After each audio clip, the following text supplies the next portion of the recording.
Terima kasih Anda masih bersama kami dalam Sapa Indonesia Pagi. Saudara, kebakaran hutan dan juga lahan gambut di Kabupaten Kampar Riau terus meluas. Api bahkan mulai mendekat ke permukiman warga. Sudah sepekan lebih kebakaran lahan masih belum bisa dipadamkan.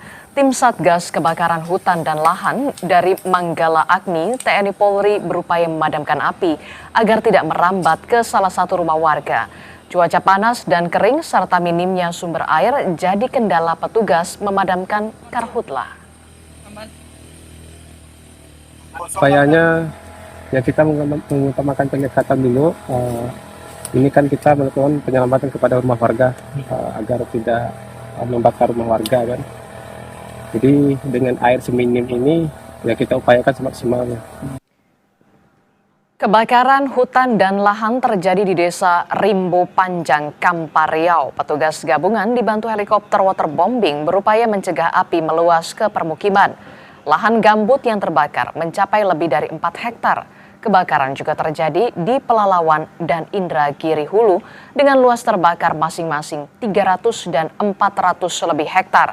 Dan berikut laporan jurnalis Kompas TV, Citra Indriani dari Kampar Riau.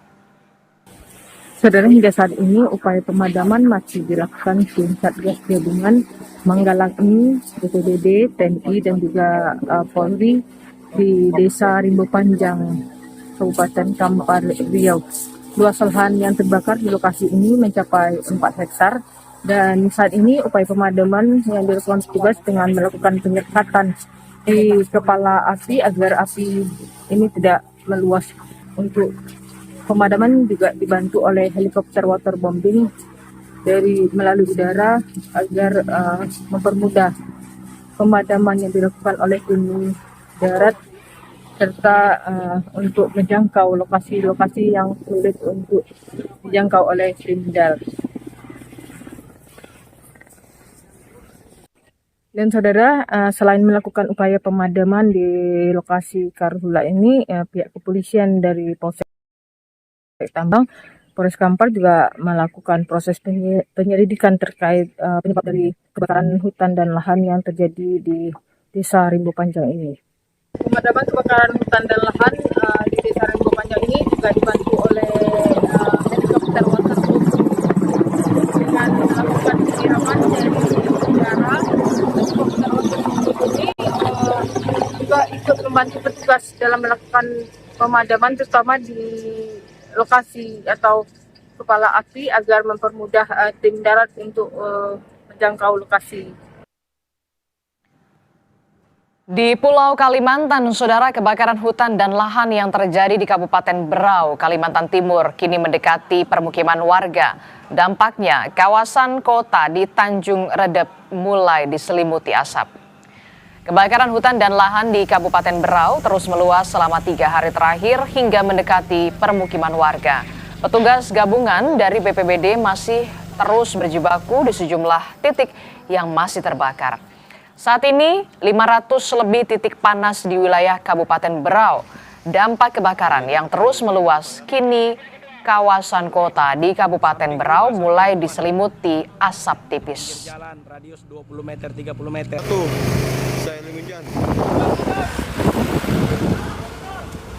Sementara di Banjarbaru, Kalimantan Selatan, kebakaran hutan dan juga lahan kembali meluas mendekati permukiman warga.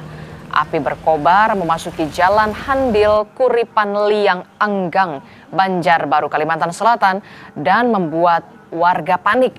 Warga bersama petugas pemadam kebakaran berupaya memadamkan api dan menyelamatkan harta benda rumah warga. Nah, itu ada datang anakku tadi tukar paket. Jadi jarnya, nah aja keluar ya bapak aja kok keluar. Aku nih kada tahu bagian api di belakang. Lah kasih keluar ditariknya. Ambil itu tadi keluar aku sekalinya api di belakang ya benar. Lah kasih keluar jar. Kabut asap akibat kebakaran hutan dan lahan di Kalimantan juga berimbas ke Malaysia, terutama di wilayah perbatasan baik Sanggau maupun Sambas. Sejumlah daerah di Sarawak, Malaysia meliburkan peserta didik mulai tanggal 20 hingga 21 Agustus 2026 karena kualitas udara berkategori tidak sehat. Berdasarkan data BMKG untuk Kabupaten Sambas, ada 59 titik panas, sedangkan untuk Kalbar terdapat 3.700 lebih titik panas per tanggal 20 Agustus 2026. Sebagai ibu kota Sarawak yang lokasinya di ujung utara Pulau Kalimantan sudah terdampak dan pemerintah Kuching sudah meliburkan sekolah tanggal 20 dan sampai 21 Agustus. Kemudian di Tebedu dan perbatasan dengan Entikong juga seminggu kemudian sudah meliburkan. Jadi asap ini memang bersumber terutama dari wilayah Kalbar, Kalteng. Musim kemarau menyebabkan lahan perkebunan pinang dan sawit milik warga di Desa Muntialo, Kecamatan Betara, Kabupaten Tanjung Jabung Barat, Jambi terbakar, saudara. Tim dari Manggala Agni Daop Sumatera 11, Bukit Tempurung menurunkan petugas memadamkan kebakaran lahan. Kebakaran lahan perkebunan milik warga diketahui saat petugas melakukan patroli drone. Tanah semi gambut dan kencangnya embusan angin membuat petugas sulit memadamkan api. Belum diketahui penyebab terbakarnya lahan dan sampai saat ini ratusan hektar lahan yang terbakar di 3 kabupaten di Provinsi Jambi. Warga diminta untuk tidak membakar saat pembukaan lahan.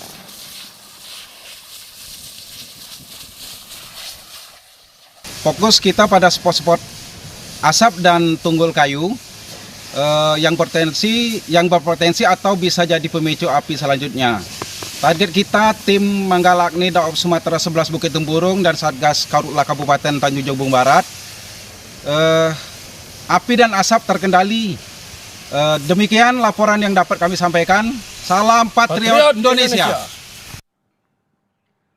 Kita pantau bagaimana situasi terkini dari kebakaran hutan dan lahan. Sudah ada jurnalis Kompas TV Jumadi dan juru kamera Adi Maulana di Jambi, serta jurnalis Kompas TV Priscilla Nicola dan juru kamera Denny Hermawan di Banjarbaru, Kalimantan Selatan. Kita ke Jambi lebih dahulu. Selamat pagi Jumadi. Jumadi, bagaimana kondisi udara di sana akibat kebakaran hutan dan juga lahan? Apakah ada muncul titik api baru dan bagaimana pula penanggulangannya? Ya, Adisti dan saudara dapat disampaikan kondisi kebakaran lahan dan hutan di Provinsi Jambi sampai saat ini terus meluas. Bahkan saat ini sudah 4 kabupaten yang mengalami kebakaran lahan, yaitu Kabupaten Tanjung Jabung Timur, Kabupaten Tanjung Jabung Barat, Kabupaten Muaro Jambi, dan Kabupaten Batanghari. Dan kebakaran lahan ini setiap harinya terus jadi. Namun tim Satgas dan Manggala Agni terus melakukan upaya penanganan secara preventif atau cepat untuk melakukan pemadaman api ini. Dan di Kabupaten Batanghari, tim Manggala Agni terus supaya setiap hari melakukan patroli, baik patroli udara maupun patroli darat, dan melakukan menyisir di daerah-daerah yang terdeteksi adanya titik api atau spot. Dan di 3 kabupaten ini yaitu Kabupaten Tanjung Jabung Barat, Kabupaten Tanjung Jabung Timur, dan Kabupaten Muaro Jambi, daerah ini merupakan daerah langganan kebakaran lahan dan ini daerah yang paling sulit dipadamkan, di mana di atasnya petugas berhasil memadamkan api dan tidak ada lagi api, namun di bawah ini api masih berjalan. Dan sampai saat ini sudah ada ratusan hektar lahan yang terbakar, dan terakhirnya lahan yang terbakar yaitu di Kabupaten Batanghari dan Tanjung Jabung Barat. Namun tim Manggala Agni terus berupaya lakukan pemadaman dari pagi hingga malam.